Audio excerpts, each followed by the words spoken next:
Hi everyone! Welcome to the Empath Art. Guys, another love reading, timeless and general. Take what resonates lang po, maybe some part of the reading, makaresonate kayo.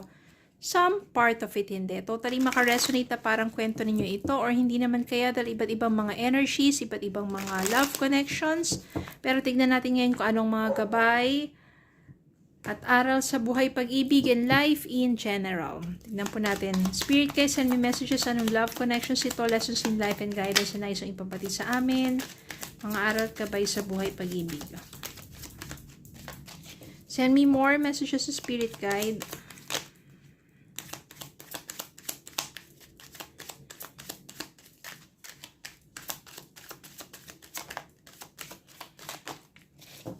Okay, tignan po muna natin to. We have King of Cups, Page of Pentacles, the World, the Chariot, Six of Pentacles, and Knight of Swords. Kuha pa tayo. Bottom of the deck, Strength, Temperance, and the Fool.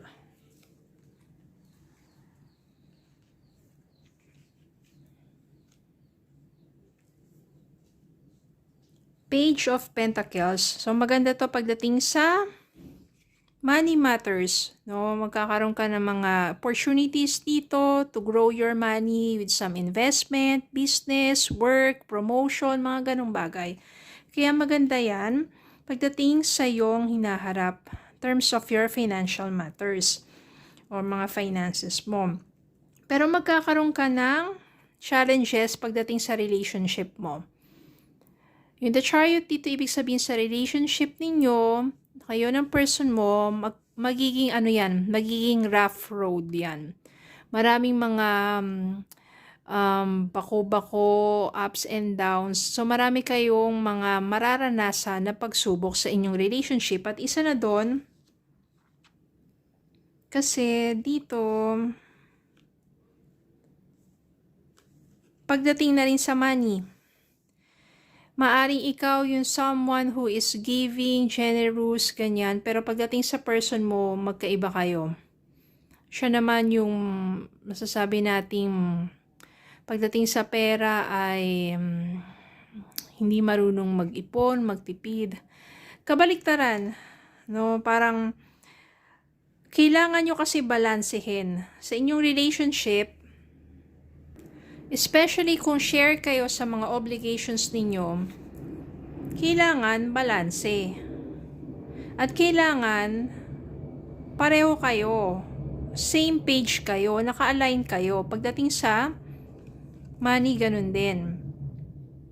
Ngayon, sa employment, dito, 'di ba? Kailangan sharing. Maaari din kasi pinapahayag nito na yung isa lang yung nag-e-effort, siya lang yung nagtatrabaho, siya na yung kumikilos, dumidiskarte. Yung isa, tatamad-tamad, umaasa. 'Di ba? Parang, ikaw na lahat-lahat yung nagpapakahirap, ikaw na yung nagtatrabaho, kumakayod, ang dami mong racket para punan yung mga gastusin ninyo, yung mga obligasyon ninyo, mga bayarin ninyo. Tapos yung isa, imbis na tumulong, ang nangyayari dyan, nagiging pabigat pa.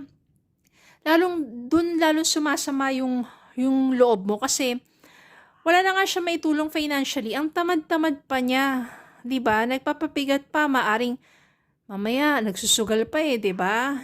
Or inom ng inom, yung mga ganun. So, talagang mapupuno ka na diyan, 'di ba? Na parang mapapagod ka na. Ganun ang mangyayari diyan. Kaya dito pagdating ng strength, courage, no, kailangan mas magpakatatag ka. At ang importante dito, lapitan mo siya. Mag-usap kayo. Kausapin mo. Kailangan ma-instill mo sa isipan niya na kailangan nyo magtulungan. Hindi pwedeng isa lang.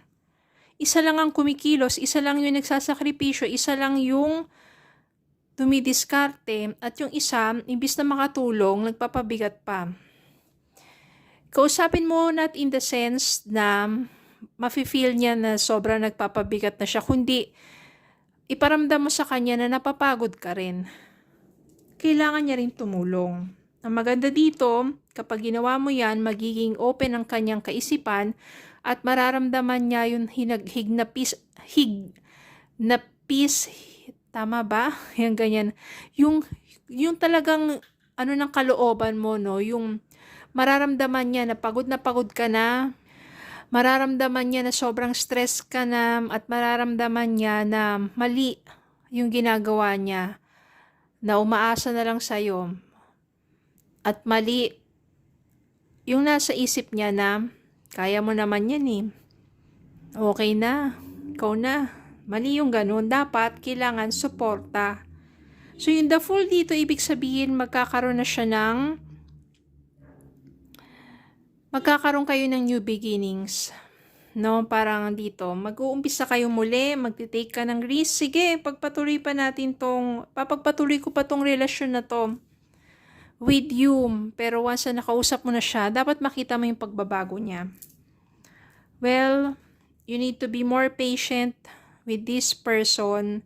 At the same time, yung person mo rin, you need to be more patient. At the same time, kailangan, para maging balanse ang inyong pagsasama, kailangan para maging kalmado ang inyong pagsasama, walang pag-aaway, at harmonious ang inyong relationship, your person also needs to step up. Kailangan niya rin kumilos. Kailangan magkaroon ng justice dito. Kailangan give and take. Kailangan magtulungan. Kailangan two-way. Hindi lang ikaw ang kikilos. Dahil mahal ka ng person mo, magbabago yan. Dahil mahal ka ng person mo, nandyan mararamdaman niya yung awa at mararamdaman niya rin yung pagsisisi sa mga pagkukulang niya. At this time, mag-e-effort na yan. Magiging positibo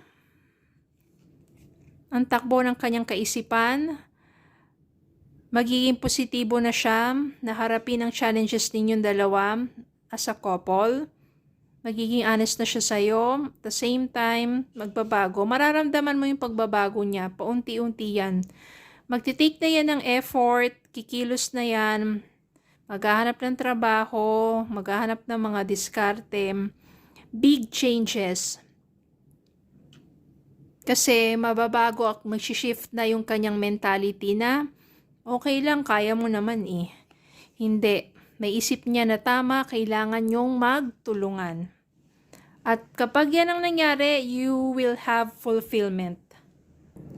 Yung the world dito, ibig sabihin yan, magkakaroon ng success in sense of belonging. Kayong dalawa, parang oo nga, in order for your relationship to grow, to prosper, mag-succeed, hindi dapat yung isa lang ang hinahayaang mapagod. Dapat hawak kamay kayo sa inyong mga pagsubok, sa inyong mga obligations. Financial matters man yan, emotional support, and everything sa inyong relationship, kailangan magtutulungan kayo. At mangyayari yon, magiging successful, magtatagumpay kayong dalawa, magiging successful kayo, makakaramdam kayo ng pag-angat sa inyong kabuhayan, at yan, magkakaroon ng fulfillment. Ibig sabihin yan, makakaraos kayo, at giginhawa ang inyong pamumuhay, at yan yun na mararamdaman yun, ang paminsan-minsan, nagtatravel kayo, nagkakaroon kayo ng time para sa inyong dalawa, diba? At doon, mas lalong magiging maganda ang inyong pagsasama. Kaya nga dapat sa isang relationship, kailangan ng magtulungan. No, kung yung isang walang trabaho sa mga panahon na to, at least naman, kumilos naman sa bahay. Nandiyan naman na yung hindi yung isa, pagod na nga, no? Pagtatrabaho, pag uwi, siya pa rin ang kikilos. Yung isa, anong gagawin? Prinsipe, prinsesa? Hindi dapat ganun. Kailangan nagtutulungan. Love your shadow. Accept and work with the flaws in yourself so you can learn to accept others as they are. Alam mo naman yung shadows mo, di ba? But yung person mo, dapat alam niya rin yung shadows niya. Alam niya yung mga kakamali niya. I-accept niya yon. Tulungan kayo. Beware of codependency. Addictive behaviors are affecting your romantic life. Nagiging codependent na kayo at the same time, person mo nagiging dependent lang sa'yo. deepening. A relationship will finally deepen in the next few months. You have been waiting for this. Kapag kinausap mo siya at nagkaayos kayo sa inyong goal, nasabi mo sa kanya yung sa loobin mo na nahihirapan ka, kailangan mo ng tulong niya at kailangan niya ng pagbabago, kailangan niyang kumilos, kailangan niya magsipag. At kapag naunawaan niya yon, nagsorry siya sa'yo, simula muli, nag-e-effort na, nandiyan na yung pagtulong sa'yo, mas lalong lalalim ang inyong relasyon. Okay, so yun lang po. Maraming salamat po for watching. Please don't forget to like, share, comment, subscribe, follow in Facebook and YouTube. Have a good day po and God bless.